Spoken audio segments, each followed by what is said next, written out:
What's up guys, CJ here and welcome back to another all-new episode of Origins, where we break down the history of your favorite movie, video game, and TV characters on and off the screen. This week we'll be diving deep into the backstory of Darkseid, the dark god of apocalypse, and one of the biggest villains to ever grace the pages of DC Comics. But where did his journey into evil start? That's where we come in. Like many DC characters, Darkseid's origin is split. In 2011, when DC decided to reboot their universal continuity with the New 52, he, along with the rest of the universe, received a brand new origin and some character changes. While we don't know how DC Rebirth is going to shake out and what'll it do for his comic history, we have to go with what's still canon, and to this point, that's still the New 52. Believe it or not, Darkseid was not always, well, Darkseid. Instead, he was born on a nameless planet named Uxas, the youngest son of the most powerful old god Yuga Khan and his wife Hegra. Despite the old gods drawing their power from their worshippers, they largely ignored their devotees and didn't care for them.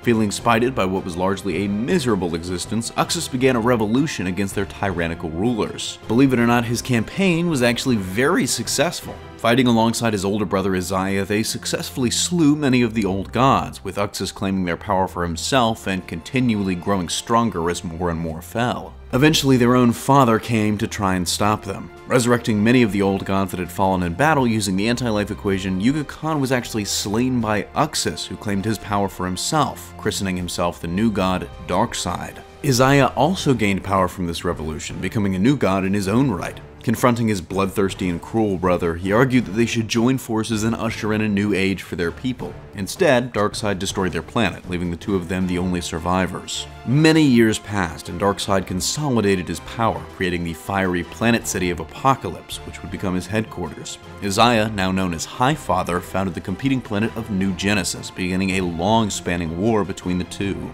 And this has continued for thousands of years, back and forth, with the new gods emerging as powerful allies against Darkseid's evil machinations, which largely consist of his search for the anti-life equation, and especially in the New 52, the search for his daughter Grail. Most recently, Darkseid was actually killed by the Anti-Monitor, combining the power of the Flash, the Black Racer, and the anti-life equation to bring him down.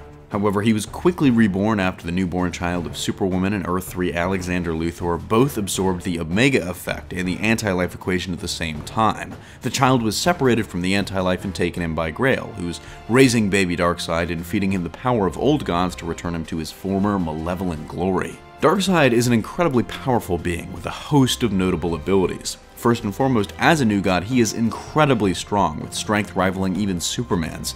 He's also incredibly resilient, able to survive a combined assault from the Justice League and the destruction of an entire planet unscathed. He's functionally immortal, as he stopped aging the moment he became a new god, and he can also regenerate quickly, though not immediately, from significant injuries. But maybe his most notable power is the Omega effect, a cosmic energy field which he can manipulate, granting him powers like telepathy, telekinesis, the ability to travel through dimensions and time, and most iconically his Omega beams, which are powerful enough to destroy planets. Darkseid is one of the Justice League's greatest foes, and he's appeared in many animated adaptations over the years. Maybe most notably, he was a mainstay in the DC animated universe, beginning in Superman the Animated Series and continuing all the way through Justice League Unlimited.